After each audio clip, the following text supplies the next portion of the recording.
Ontem a cidade parou em função da paralisação do transporte coletivo dos protestos que aconteceram em todo o país contra a reforma da Previdência. Mas a segunda-feira também foi marcada por manifestações lá em Blumenau. Vamos conversar com o Rômulo Balbinotti para trazer as primeiras informações ao vivo, direto de Blumenau. Conversar com o Rômulo que vai atualizar para a gente esse caso e também o que acontece lá na região do Vale. Balbinotti, muito bom dia, boa terça-feira. E como foi a segunda-feira aí em Blumenau com as paralisações, hein, Balbinotti? Bom dia, Zanotto. Bom dia ao pessoal ligado aqui no Santa Catarina no ar, a todos. Olha, a população sentiu os reflexos, viu? Como você disse, a segunda-feira foi movimentada aqui na cidade de Blumenau. Pelo menos uma creche ficou completamente fechada, outras 4 foram fechadas parcialmente. A gente vai ver nas imagens aí o reflexo dessa confusão que aconteceu aqui da cidade de Blumenau nesta segunda-feira. Entre as escolas, 8 ficaram fechadas, como também algumas unidades de saúde que não realizaram o atendimento a partir das 3 horas da tarde. A mobilização foi convocada pelos servidores públicos que se reuniram em frente à Prefeitura de Blumenau. O ato é contra a reforma da Previdência e em defesa dos direitos. Também em uma assembleia foi discutido o parcelamento que deve ser feito pela Prefeitura com o Instituto Municipal de Seguridade Social do Servidor de Blumenau. Segundo a entidade, essa dívida do município seria de 25 milhões de reais. Então, a segunda-feira foi movimentada por aqui, viu, Zanotto? O Balbinotti, trabalho que eu estava vendo ali também, pessoal dos funcionários públicos aí em frente à prefeitura. Alguma coisa envolvendo a questão também do município e não só essa manifestação de nacional, ou Balbinotti? Estava ali professores ali... Como a gente... É verdade, como a gente disse, o pessoal está cobrando aí da prefeitura, o pessoal aí, os servidores de Blumenau estão cobrando uma dívida que seria de 25 milhões de reais, O pessoal que é do Instituto Municipal de Seguridade Social aqui de Blumenau. Então eles foram lá para frente da prefeitura para cobrar essa dívida que, segundo eles, seria de 25 milhões de reais. O pessoal já aproveitou então o ensejo, já aproveitou essa paralisação que aconteceu em várias cidades, em várias capitais aqui do Brasil, para cobrar da prefeitura essa dívida que, segundo eles, repito, seria de 25 milhões de reais. Como a gente viu, algumas escolas tiveram o fechamento depois das 3 horas da tarde, algumas unidades de saúde e também algumas creches, inclusive uma ficou completamente fechada durante todo o dia. Outras acabaram fechando depois das 3 horas da tarde. Então, a tarde da segunda-feira foi bastante movimentada aqui em Blumenau, teve reflexo sim, a população sentiu na pele isso que aconteceu ontem por aqui, viu, Zanotto? Muito obrigado, Rômulo Balbinotti, com as primeiras informações ao vivo, direto de Blumenau, contando como foi também a segunda-feira. E agora às 8h10, 8h10, vou receber aqui hoje Janine Alves, que volta a conversar com a gente. Janine, muito bom dia, ela já estava aqui ontem, mas agora a reforma da Previdência fica para depois de outubro. Exatamente, Parece que o governo teve que adiar em função da intervenção militar no Rio de Janeiro. Só que isso aí também serve como justificativa porque o governo não conseguiu reunir os votos suficientes para tocar essa votação agora. E perder nesse momento, diante de um quadro tão insistente de que a reforma da Previdência é o grande problema nacional, seria um retrocesso para esse governo atual.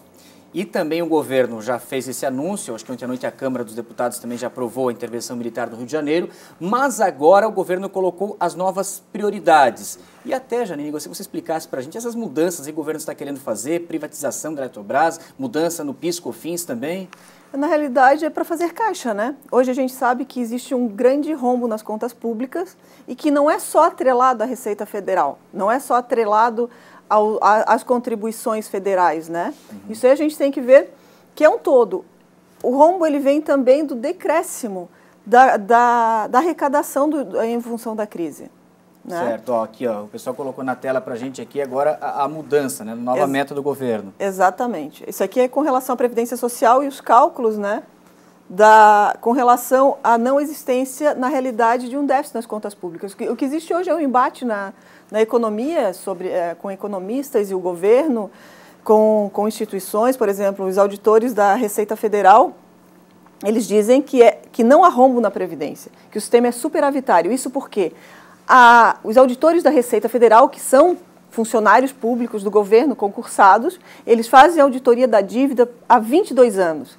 E há 22 anos eles questionam a metodologia usada pelo governo para dizer que tem previdência social. Olha esse valor, em 2015 foram desvinculados 66 bilhões da Previdência, Saúde e Assistência Social. Isso é interessante, é mais um dado, porque o que acontece no governo? Segundo a Constituição Federal, artigo 194, que é o que segue os auditores da Receita Federal enquanto metodologia, enquanto cálculo, que é isso que a gente está vendo aqui, né? Esse cálculo, ele mostra que não há superávit, ou melhor, não há déficit na Receita. E o governo ele faz o seguinte, a Constituição diz que são 7 itens orçamentários que deveriam ser para a Previdência Social, né? Recursos para a Previdência, orçamento para a Previdência. O governo elimina 5 e calcula só em cima da folha de pagamento e da contribuição das empresas, eliminando COFINS, CSL, enfim, todas essas outras contribuições. E acaba gerando um déficit. Somado a isso tem a DRU, que é esses 66 bilhões que você viu ali, mas já projetados para esse ano em torno de 120 bilhões. O dobro já daquilo de 2015. Isso. De 2008 até 2016, mais ou menos, foram desvinculados das receitas da Previdência Social mais de 500 bilhões. Então, são esses dados que acabam distorcendo. A metodologia é clara. Existe uma metodologia de cálculo por parte do governo que segue o fisco.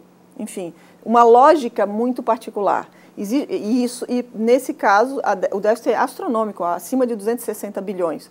E existe esse outro cálculo que leva em consideração a Constituição Federal, que inclusive é feito pelos auditores da Receita Federal, referendado pela OAB, né, porque tem a ver com Constituição, tem a ver com lei, tem a ver com direito, e também pelo Instituto Brasileiro de Previdência Social, que é um instituto de pesquisa.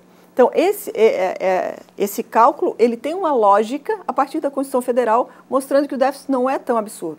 E o grande problema, às vezes a discussão também ela acaba trazendo para um lado, tem déficit, não tem, mas qual é o grande problema da reforma da Previdência? É o que ela vai fazer com o cidadão comum.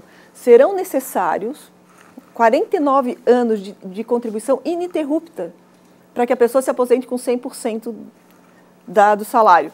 Enfim, isso significa que uma pessoa tem que começar a trabalhar com 16 anos para chegar aos 65 e se aposentar com 100%, desde que nunca tenha deixado de contribuir um único mês. E se por acaso a gente levar em consideração que no Brasil a média de contribuição é de 9 meses por ano, a gente vai ter que contribuir por 49 anos ininterruptos, né? Uma pessoa vai se aposentar com mais de 80 anos, que está acima da expectativa de vida do brasileiro atual. Então, esse é o grave problema. É necessário fazer, sim, uma reforma da Previdência, isso não tenho dúvida, mas não da forma com que ela está colocada hoje. A gente precisa ajustar a Constituição Federal, ter uma única metodologia de cálculo, né, que obedeça às regras da Constituição e que possa viabilizar a Previdência ao longo prazo, né? E que a gente consiga, no futuro, vislumbrar uma situação melhor do que a de hoje. E o nosso futuro mais próximo agora fica ainda para esse ano, porque o governo fala que depois das eleições vai depender muito do cenário político, de qual definição que nós vamos ter do governo federal a partir de 2019, para saber se a reforma volta à pauta ainda entre novembro, outubro, ou se fica realmente para o próximo governo, né, Janine? É uma situação muito delicada, principalmente a partir dos argumentos iniciais. Eu acho que o Brasil ele precisa de maior transparência em toda a negociação. Não basta dizer só que tem um déficit astronômico e não justificar isso diante da sociedade, né? Principalmente quando essa metodologia entra em choque com a Constituição Federal, que nós temos que respeitar. Por que o governo não? É isso que eu me questiono muito.